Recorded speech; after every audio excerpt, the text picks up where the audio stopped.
A visit from Saint Nick. 'Twas the night before Christmas, when all through the house not a creature was stirring, not even a mouse. The stockings were hung by the chimney with care, in hopes that St. Nicholas soon would be there. The children were nestled all snug in their beds, while visions of sugar plums danced in their heads. And Mama in her kerchief and I in my cap had just settled our brains for a long winter's nap. When out on the lawn there arose such a clatter, I sprang from the bed to see what was the matter. Away to the window I flew like a flash, tore open the shutters and threw up the sash.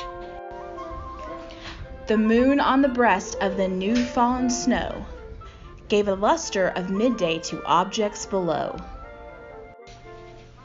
When what to my wandering eyes did appear but a miniature sleigh and 8 tiny reindeer. With a little old driver so lively and quick, I knew in a moment it must be St. Nick. More rapids than eagles, his coursers they came, and he whistled and shouted and called them by name. Now Dasher, now Dancer, now Prancer and Vixen, on Comet, on Cupid, on Donner and Blitzen. To the top of the porch, to the top of the wall, now dash away, dash away, dash away all. As dry leaves that before the wild hurricane fly, when they meet with an obstacle, mount to the sky. So up to the housetop the coursers they flew, with the sleigh full of toys and St. Nicholas too. And then in a twinkling I heard on the roof the prancing and pawing of each little hoof. As I drew in my head and was turning around, down the chimney St. Nicholas came with a bound. He was dressed all in fur from his head to his foot, and his clothes were all tarnished with ashes and soot.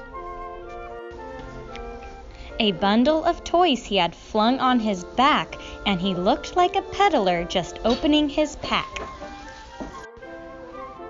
His eyes, how they twinkled, his dimples, how merry. His cheeks were like roses, his nose like a cherry. His droll little mouth was drawn up like a bow, and the beard of his chin was as white as the snow. The stump of a pipe he held tight in his teeth, and the smoke it encircled his head like a wreath. He had a broad face and a little round belly that shook when he laughed like a bowl full of jelly. He was chubby and plump, a right jolly old elf, and I laughed when I saw him in spite of myself. A wink of his eye and a twist of his head soon gave me to know I had nothing to dread. He spoke not a word, but went straight to his work, and filled all the stockings, then he turned with a jerk. And laying his finger aside of his nose, and giving a nod, up the chimney he rose. He sprang to his sleigh, to his team gave a whistle, and away they all flew like the down of a thistle.